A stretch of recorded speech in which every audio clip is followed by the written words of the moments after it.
जय भीम नमो बुद्धाय साथियों। दोस्तों, बाबा साहब भीमराव अंबेडकर ने चमारों के बारे में बताई कुछ ऐसी बातें जिसे सुनकर सभी चमारों का सिर गर्व से ऊंचा उठ जाएगा। तो चलिए दोस्तों, जान लेते हैं बाबा साहब भीमराव अंबेडकर ने क्या बातें बताई थी चमारों के बारे में।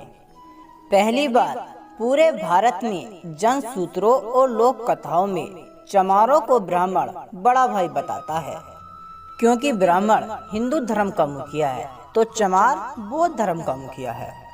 इसीलिए चमारों की शादी में कभी भी पंडित नहीं बुलाया जाता।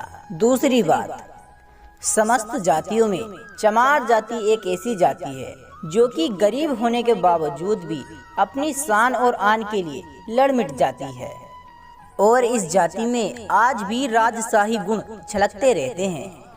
तीसरी बात, चमारों का घर गांव के अक्सर बाहर होता है, क्योंकि चमार गांव के राजा होते थे। इनको ही गांव में ढीड़ बाबा कहा जाता था। चौथी बात, चमार जाति से बौद्ध धर्म छीनने के बाद उसे धर्महीन कर दिया गया था और अछूत इसलिए बना दिया गया ताकि ये जाति फिर से बौद्ध धर्म खड़ा ना कर पाए। पांचवी बात, चमार जाति की शिक्षा पर रोक इसलिए लगा दी गई थी ताकि वे अछूत अगर अनपढ़ रहेगा तो अपने आप को अछूत ही समझेगा। कभी चमार ये नहीं जान पाएगा कि वो भी एक राजशाही खून है, इसीलिए चमारों की शिक्षा पर रोक लगा दी गई थी। नंबर 6, चमार खुद को चमार कहलाना इसलिए पसंद नहीं करते क्योंकि चमार इनका नाम ही नहीं है। चमारों का नाम तो सूर्यवंशी क्षत्रिय था, इसीलिए चमार आज भी खुद को चमार कहलाने पर भड़क जाते हैं और लड़ाइयाँ भी हो जाती हैं।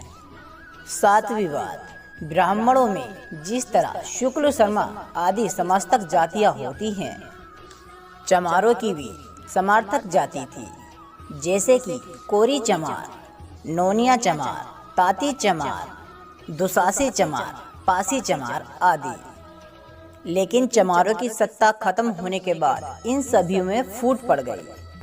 आठवीं बात, चंद्रगुप्त मौर्य भी चमार थे जबकि गोरे और सुंदे थे, और चाणक्य भी जबकि चाणक्य ब्राह्मण थे, और काला कहावत इसलिए बन गई थी, काला भावन गोरा चमार। नवीं बात, जो भी जाति आर्य नहीं थी तो वह चमार कहलाती थी, और ऐसा आज भी हो, चाहे मौर्य हो, चाहे नोनिया, चाहे दुसाल और या अन्य शूद्र ब्राह्मण, सबको चमार ही कहता है। 10वीं बात, रामायण में और कुमराली भट्ट की किताबों में बुद्ध को शूद्र लिखा गया है, और हकीकत में भी चमार को ही शूद्र माना गया है।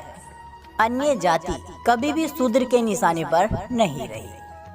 तो दोस्तों, मेरा हर हिंदू धर्म के चमारों से ये हाथ जोड़कर निवेदन है कि इस वीडियो को ज़्यादा से ज़्यादा लाइक और शेयर करें, ताकि हर कोई नीची जात का चमार अपना इतिहास जान सके। जय भीम, जय भारत।